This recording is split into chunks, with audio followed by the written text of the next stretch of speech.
একদিন রান্না করার সময় ভুলে তেলটা বেশি দিয়ে ফেলছি, পরে দেখলাম একটা আচারি টেক্সচার আসে। তো ওইটা দেখলাম মানে খুব ভালো, বেশি দিন থাকতেছে, এটা নষ্ট হচ্ছে না। তারপর থেকে চিন্তা করলাম যে আমি এটা আচারি টেক্সচারে নিতে পারি। হঠাৎ করে আমার মাথায় আসছে যে শুটকিরও তো আচার হতে পারে, কি কি অ্যাড করলে আর একটু ভালো টেস্ট হবে, কিন্তু একটু ডিফারেন্ট হবে।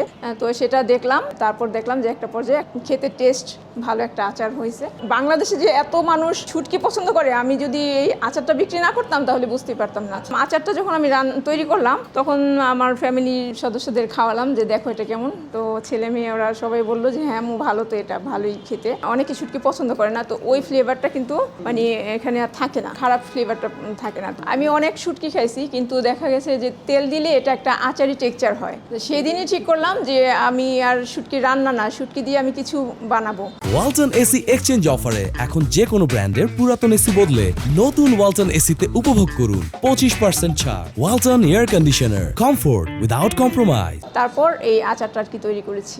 আমি কোনো ব্যবসায়ী না, কিন্তু রান্না জানতাম, সেই রান্নাটা নিয়ে আর কি কাজ করতে চাচ্ছিলাম। যে শুটকিটা রান্নাঘরে পড়ে থাকতো সেই শুটকিটাই কিন্তু আজকে আমার পরিচয়। আচারটা যখন আমি তৈরি করি, আচারটা রান্না করার পর আমার ছেলে মেয়েকে প্রথমে আমি খাওয়াই, যেহেতু আমাদের সদস্য সংখ্যা খুবই কম। ছেলে মেয়েকে খাওয়াই, ওরা বলে খুবই ভালো হয়েছে আম্মু, টেস্ট হয়েছে অনেক। ওরা এমনি শুটকি বেশি পছন্দ করতো না, কিন্তু দেখা গেছে ওই আমার আচারটা পছন্দ করেছে। তারপর আমার আম্মাকে খাওয়াই, যাকে যাকে খাওয়াইছি সবাই বলছে যে ভালো টেস্ট। আমার ফ্যামিলির কিংবা আমার পরিচিত যারা আছে তারা হাসাহাসি করেনি, কিন্তু দেখা গেছে যে সেল করতে গিয়ে তখন দেখা গেছে যে কেউ কেউ হাসাহাসি করছে শুটকির আবার আচার হয় নাকি, এটা মানে কমেন্ট বক্সে এসে হাসাহাসি করে শুটকিরও আচার বের হয়ে গেছে এরকম কিছু আর কি বলতো।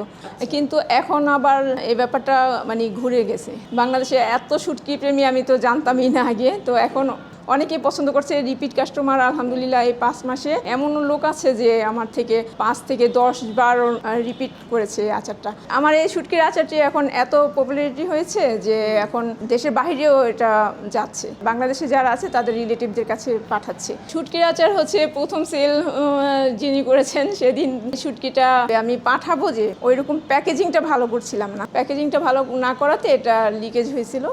তখন মানে উনি একটু রাগ হয়েছিল যে কি প্যাকেজিং করছেন। খাওয়ার পর উনি বলছে যে খেতে ভালো হয়েছে, কিন্তু এটা লিকেজ হয়েছে। আমাকে ছবিও পাঠাইছে। ঢাকা শহরে তো শুটকি তৈরি করার মতো জায়গা নেই এরকম। তো আমি আমাদের বাড়ির ছাদে, ওখানে মুন্সিগঞ্জ বাড়ির ছাদে আমি এই শুটকি প্রসেসটা করি।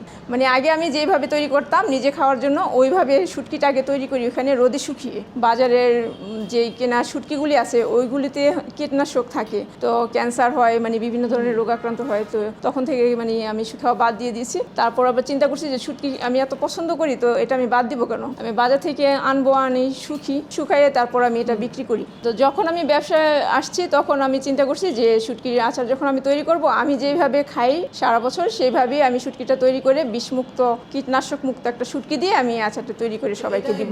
দেখা গেছে যে আমি ওই মাছের যে পেটের অংশটা, নাড়িভুড়ি যে অংশটা, ওটা ফেলে দিয়ে আগে মাছটা কিনে আনি, তারপর ওটা ভালো করে পরিষ্কার করি যাতে উপরে আর কোনো কিছু না থাকে। পরিষ্কার করে তারপর রোদে শুকাই যাতে এটা সারা বছর সংরক্ষণ করা যায়। এই প্রক্রিয়াটা আমি মুন্সিগঞ্জ আমাদের নিজেদের বাড়ি, ওইখানে আমরা এই প্রক্রিয়াটা করি।